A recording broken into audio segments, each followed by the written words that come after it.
Godfather entertainment presenting nomad land. ये कहानी शुरू होती है सन 2011 में, जहाँ पर फर्न नाम की एक लेडी अपनी ज़िंदगी के सबसे मुश्किल हालातों से गुजर रही होती है। ना सिर्फ उसके पति की मृत्यु हो गई, बल्कि वह कंपनी भी बंद हो गई जहाँ पर वह अपने पति के साथ सालों से काम करती थी। फर्न अपना सारा सामान एक वैन में रखती है, जिसे उसने अपना सारा सामान बेचकर खरीदा है। ये वैन ही अब उसका घर है और उसे अब लंबे सफ़र पर निकलना होता है, क्योंकि उसे एक जॉब की तलाश है। कई दिनों तक इसी वैन में रातें गुजारने के बाद उसे अमेज़ॉन में एक जॉब मिल जाता है, पर ये सीजनल जॉब है, यानी कि ये परमानेंट जॉब नहीं है। कुछ ही वक्त तक यहाँ काम करना पड़ेगा। यहीं पर उसे एक ओल्ड लेडी से मुलाकात होती है। उसकी ज़िंदगी भी उसी की तरह ही है, वह भी वैन में रहती है। इसका नाम लिंडा होता है। एक रात लिंडा उसको अपनी कहानी सुना रही होती है। वह कहती है, सन 2008 में मैं पूरी तरह से टूट चुकी थी और मैंने तय किया कि मैं अपने पूरे घर को जलाकर जान दे दूंगी। तभी मेरी नज़र मेरे 2 डॉग्स पड़ गई, जो बिल्कुल मासूम थे, जिन्होंने हमेशा मेरा साथ दिया। इसीलिए मैं ये नहीं कर पाई। मुझे अपनी ज़िंदगी का सफ़र याद आया, जिसमें मैंने 12 साल की उम्र में काम करना शुरू कर दिया था। उस वक्त मैं 62 साल की थी। फिर मैंने ऑनलाइन सर्च किया, जहां मैंने बॉब वॉल्स का वीडियो देखा, जो उन लोगों की मदद करता है जो खानाबदोश हैं, यानी जो सड़कों पर रहते हैं। वह उन्हें ऐसी टेक्निक सिखाता है जिससे गाड़ियों और सड़कों पर रहने वाले लोगों को मदद मिलती है। वह फर्न को कहती है कि तुम्हें भी सेमिनार अटेंड करना चाहिए। फर्न मना कर देती है। कुछ वक्त बाद अमेज़ॉन में फर्न का काम ख़त्म हो जाता है। वो जॉब तलाश करने की बहुत कोशिश भी करती है, मगर उसे कहीं भी काम नहीं मिलता और अब ठंड भी ज़्यादा बढ़ जाती है। फिर फर्न फैसला करती है कि वह बॉब के सेमिनार को अटेंड करने के लिए जाएगी। वो उस जगह जाती है और देखती है कि वहाँ पर लिंडा पहले से ही है। वहाँ पर जितने भी लोग होते हैं, सब के सब खानाबदोश होते हैं। ये रात को सब अपनी अपनी कहानियाँ सुनाते हैं। इनमें एक लेडी अपनी दोस्त की कहानी बताती है। वह कहती है, जब मैं उससे मिलने गई तो वह हॉस्पिटल में था। उसने मुझसे रिटायरमेंट की बात भी की, लेकिन 10 दिन बाद ही उसकी मृत्यु हो गई। उसने एक सेल बोट खरीदी थी, जिसमें वह रिटायरमेंट के बाद सफ़र करना चाहता था, पर वह उसे कभी इस्तेमाल कर ही नहीं पाया। इसीलिए मैंने रिटायरमेंट ली और खानाबदोशों की ज़िंदगी जीना शुरू कर दिया। वह सब कुछ किया जो मैं करना चाहती थी। अगली सुबह बॉब और फर्न बैठे होते हैं। बॉब कहता है कि तुमने अपनी ज़िंदगी में बहुत कुछ खोया। तुमने अपने पति को खोया, अपनी जॉब खोई, अपने दोस्तों को छोड़कर आ गई, तुम्हारा गांव भी छूट गया, और ये सब इतना आसान नहीं है। हालांकि मेरे पास तुम्हारे सवालों का जवाब तो नहीं है, लेकिन मैं एक बात जानता हूँ कि तुम बिल्कुल सही जगह पर हो। यहाँ नेचर के साथ तुम्हें तुम्हारे सवालों के जवाब मिल जाएंगे। यहाँ जितने भी लोग हैं, सब तुम्हारी तरह ही हैं। यहाँ पर आने के बाद तुम्हें अब फर्न को भी काफ़ी हदों तक तसल्ली होती है। फर्न यहाँ पर बाकी खानाबदोशों के साथ सड़क पर रहने के तरीके और सर्वाइवल के अलग अलग टेक्निक सीख रही होती है, जिसमें उसे बहुत मज़ा आता है। एक रात यहाँ डांस पार्टी के दौरान एक आदमी से मिलती है, जिसका नाम डेव होता है। वह फर्न को बहुत पसंद करता है। ये दोनों एक दूसरे के साथ डांस करते हैं और अब सेमिनार ख़त्म हो जाता है। फर्न और सभी यहाँ से निकल जाते हैं। रास्ते में फर्न की गाड़ी का टायर पंचर हो जाता है। तभी वह देखती है कि उसके साथ सेमिनार में एक लेडी थी, जिसका नाम स्वेंकी है। उसकी गाड़ी वहाँ पर खड़ी है। वह वहाँ उससे मदद मांगती है। वह कहती है कि मेरे पास एक्स्ट्रा टायर नहीं है। स्वेंकी उसकी मदद करती है और समझाती है कि तुम्हारे पास सारी ज़रूरत की चीज़ें होनी चाहिए, नहीं तो कभी भी तुम रात को सड़क पर फंस सकती हो। इसके बाद स्वेंकी फॉर्म को बहुत सारी सर्वाइवल की चीज़ें सिखाती हैं और धीरे धीरे ये दोनों अच्छे दोस्त बन जाते हैं। एक रात को जब स्वेंकी दवा खा रही होती है तो उससे फॉर्म पूछती है कि क्या तुम ठीक हो। वो बतलाती है कि डॉक्टर ने मुझे बताया है कि मुझे लंग कैंसर है और मेरे पास सिर्फ 7 और 8 महीने ही हैं, जिस वक्त को मैं हॉस्पिटल में नहीं बिताना चाहती, बल्कि वो सब कुछ करना चाहती हूँ जो मुझे अच्छा लगता है। मैं एक बार फिर से अलास्का जाना चाहती हूँ ताकि मेरे साथ मेरी अच्छी यादें हमेशा रहे। स्वेंकी को अपने ज़िंदगी को कोई भी दुख नहीं होता है। वो कहती है कि मैं 75 साल की हूँ, मैंने बहुत लंबी ज़िंदगी जी है और मेरे पास बहुत अच्छी यादें भी हैं। फॉर्म अपनी ज़िंदगी में हर किसी से कुछ ना कुछ सीख रही होती है। ये दोनों साथ में काफ़ी वक्त बिताते हैं और इसके बाद ये दोनों अपने अपने सफ़र पर निकल जाते हैं। पर अब फॉर्म का नज़रिया पूरी तरह से बदल चुका है। वो रास्ते में आने वाली हर एक चीज़ को एंजॉय कर रही होती है। ऐसा लगता है मानो वह प्रकृति के साथ मिल चुकी है। इसी तरह से सफ़र में आगे चलते हुए उसे नेशनल पार्क में उसे एक इन्फॉर्समेंट की जॉब मिल जाती है, जहाँ पर उसकी मुलाकात डेव से होती है, जिसने एक पार्टी में उसके साथ डांस किया था। यहाँ पर लिंडा भी होती है जो फॉर्म के साथ अमेजॉन में जॉब करती थी और ये यहाँ पर बहुत अच्छा वक्त बिताते हैं। लिंडा कुछ दिनों बाद यहाँ से चली जाती है और अब डेव और फॉर्म यहाँ पर रह जाते हैं। और एक दिन फॉर्म अपनी वैन से सामान निकाल रही होती है क्योंकि उसके वैन में चींटियाँ आ गई होती हैं। तभी डेव भी वहाँ आ जाता है। वह उसकी मदद करना चाहता है लेकिन फॉर्म उसे मना करती है। डेव ज़बरदस्ती एक बॉक्स उठा लेता है और तभी उसमें से बहुत सारा सामान गिर जाता है।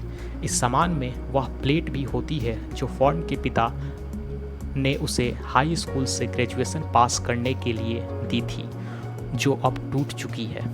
फॉर्न को इस बात से गुस्सा आता है और वह गुस्से से फॉर्न को वहाँ से जाने के लिए बोलती है।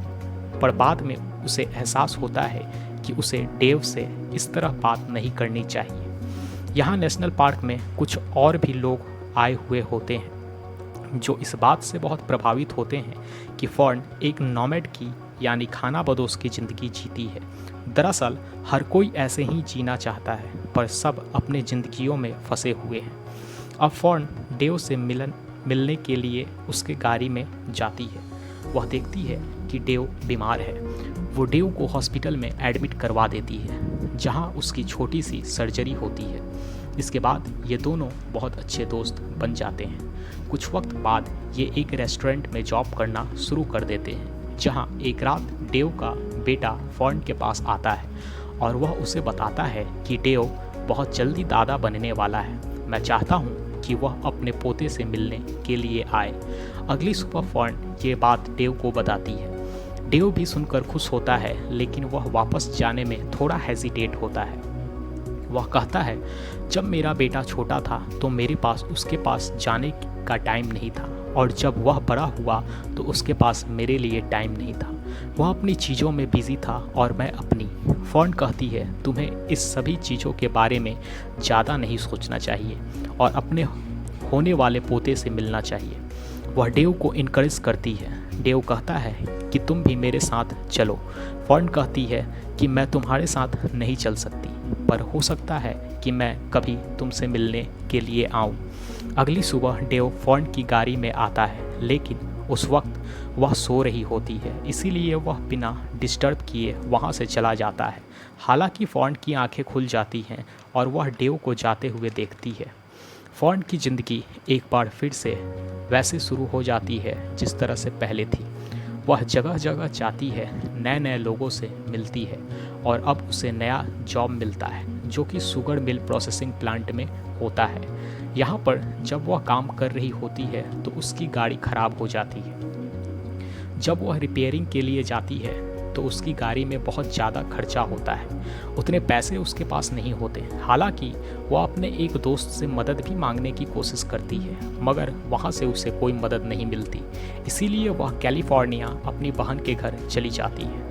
कुछ दिन वहाँ रहने के बाद फर्न वहाँ से जाना चाहती है, पर उसकी बहन चाहती है कि फर्न उसी के परिवार के साथ रहे।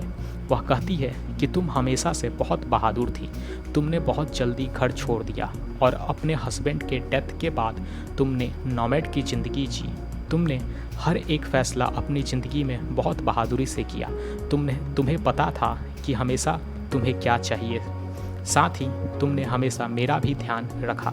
मैं चाहती हूँ कि अब तुम मेरे साथ रहो, लेकिन फर्न घर में इन 4 दीवारियों में कैद होकर नहीं रहना चाहती थी। ये बात उसकी बहन समझ जाती है। वह फर्न को कुछ पैसे देती है। अगली सुबह फर्न अपनी गाड़ी ठीक करवाकर वहाँ से निकल जाती है और एक बार फिर से अपने सफ़र में आने वाली हर एक चीज़ को वह बहुत इंजॉय करती है। वह नेचर को एक्सपीरियंस करती है जैसे उसने कभी नहीं किया था।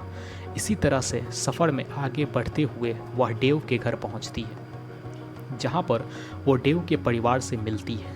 डेव भी फर्न को देखकर बहुत खुश होता है और एक रात डेव फर्न से कहता है कि तुम्हारी गाड़ी के टायर्स में हवा नहीं है। डेव कहता है कि मैंने सोचा था कि मैं यहाँ पर एक ही रात रहूँगा, पर अब मैं यहीं रहूँगा। मैं चाहता हूँ कि तुम भी यहीं पर रुक जाओ।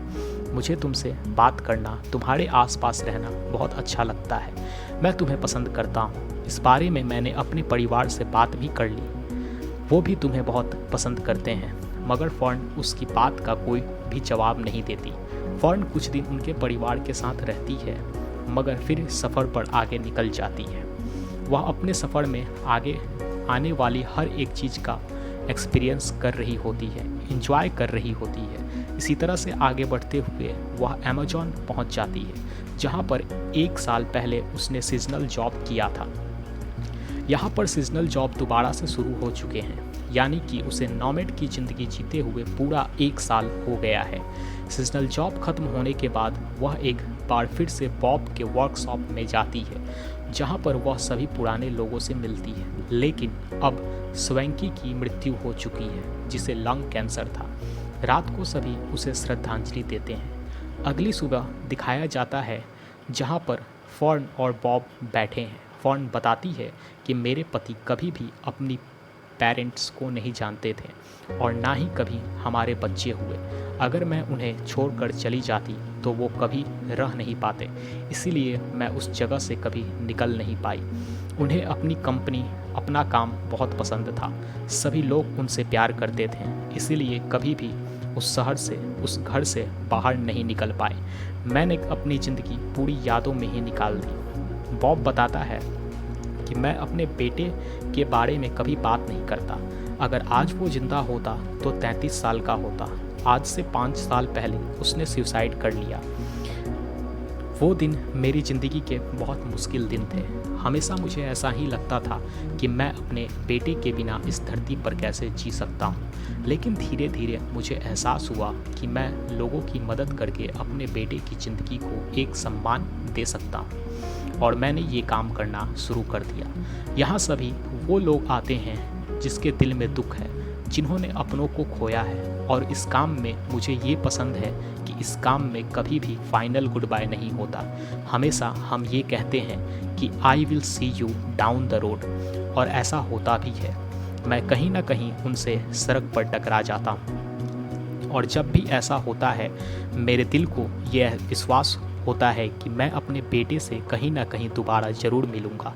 तुम भी अपने पति से कहीं ना कहीं किसी दुनिया में जाकर मिलोगी जिससे तुमने बहुत प्यार किया था, और तब तुम दोनों एक दूसरे के साथ बिताए हुए पलों को बहुत याद करोगे।